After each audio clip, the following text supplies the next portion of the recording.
Halo, jumpa lagi bersama saya dalam studi Al-Quran. Sebelum membahas topik kita, mohon dukungannya untuk mengklik tombol-tombol yang ada di bawah. Semuanya adalah gratis.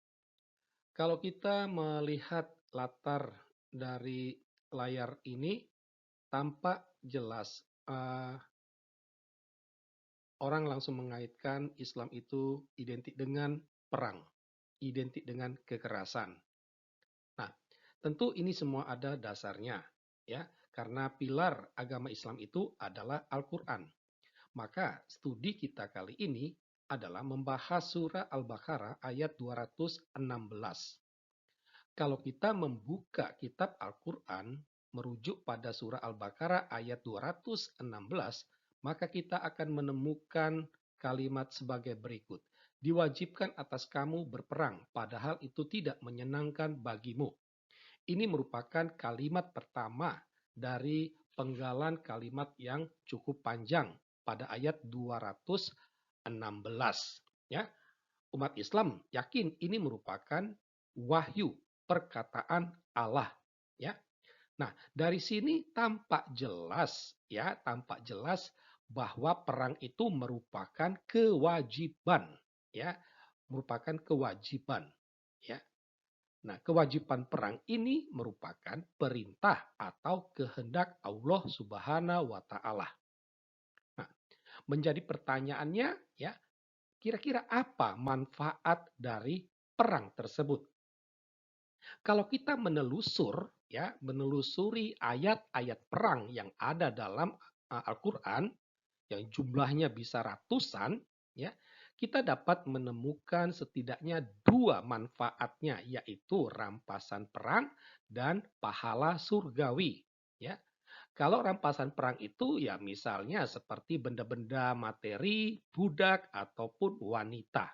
Ya, jadi dengan berperang orang mendapatkan jarahan, ya, jarahan benar-benar. Ini bisa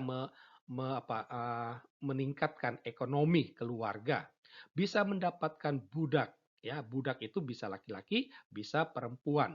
Perempuan ini bisa dikaitkan dengan seksual. Ya, nah, manfaat lain adalah pahala surgawi. Ya, dan di surga orang akan mendapatkan bidadari dan juga gadis yang montok. Nah, ini ada dalam Al-Quran ya. Ini bukan karangan. Ya, gadis montok ini ada dalam surah An-Naba. Ya, nah, pertanyaan berikut, siapa yang harus diperangi?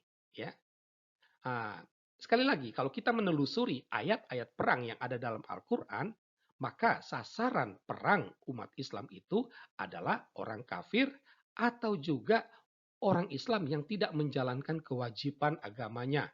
Ya, ah, misalnya orang Islam yang bertemanan dengan orang kafir, ya, atau tidak membela orang Muslim, ya, ini akan dilihat sebagai togut yang togut ini harus diperangi ya. Makanya tidak heran teroris menyerang juga apa pemerintahan Indonesia karena apa? Pemerintahan dilihat sebagai togut kafir atau polisi itu ya. Nah,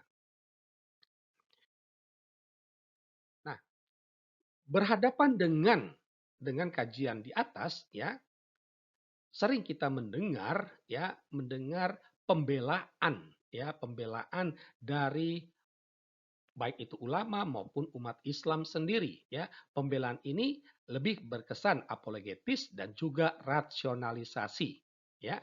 Setidak-tidaknya ada 3 poin penting apologetis dan rasionalisasi Islam.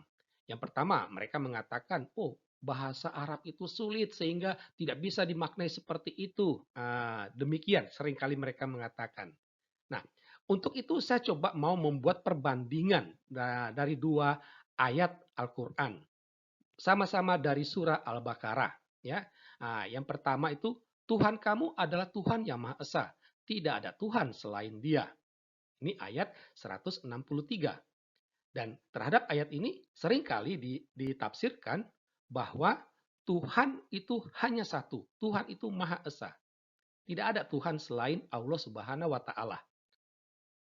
Ternyata sesuai seperti apa yang tertulis dan tidak ada Ini sama-sama juga bahasa Arab dan tidak ada kesulitan. Kenapa yang di bawah diwajibkan perang dikatakan sulit bahasa Arabnya? Padahal tertulis seperti yang itu. Jadi logika ya, logika apologetis rasionalisasi Islam itu tidak sama sekali tidak mendasar ya. Ah, Poin yang kedua adalah konteks waktu. Mereka mengatakan bahwa kewajiban perang itu hanya berlaku pada masa Nabi ya. Dengan kata lain saat ini tidak lagi berlaku. Nah, pembelaan seperti ini itu membuat wahyu Allah itu mati. Dia tidak relevan lagi untuk masa sekarang. Oleh karena itu, untuk apa lagi ditulis dalam Al-Quran? Hal ini justru menyebabkan bahwa Allah itu tidak kekal. Karena kalau Allah itu kekal, maka kekal juga wahyunya. Ya, nah sekali lagi bentuk pembelaan Islam ini tidak masuk akal. Nah, yang ketiga, makna baru. Ya, mereka mengatakan bahwa perang itu harus dimaknai dengan yang baru. Misalnya, bersaing dalam kebaikan, ya, atau melawan ajakan orang kafir, ya, ajakan sesat orang-orang kafir.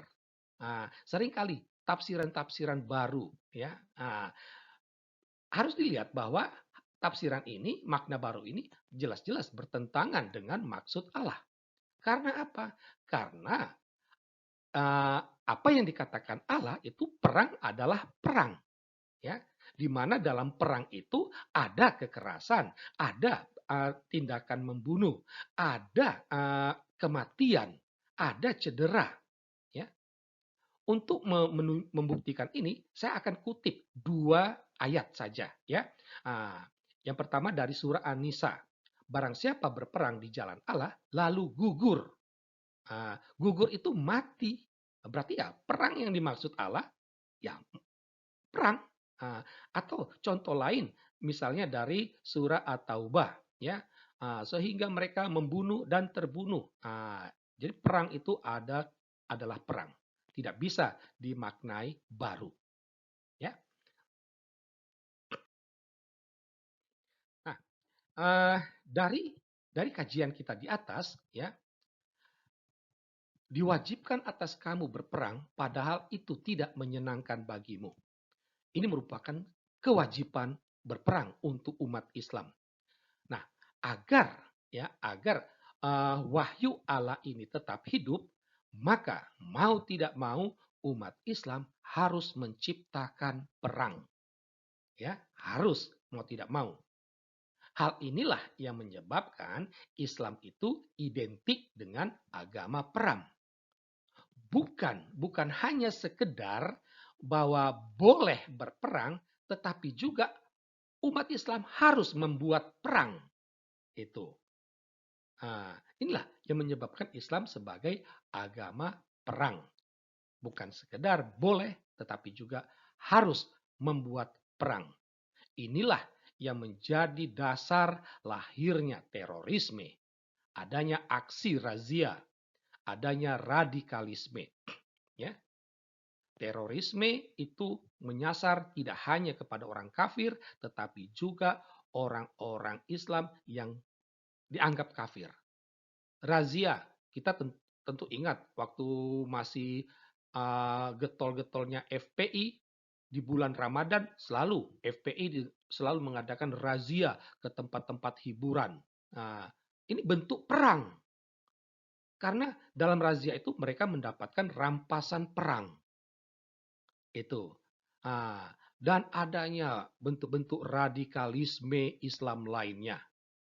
Nah, semuanya ini, ya, dari semuanya ini kita dapat bertanya, sungguhkah surah Al-Baqarah ayat 216 ini merupakan wahyu Allah?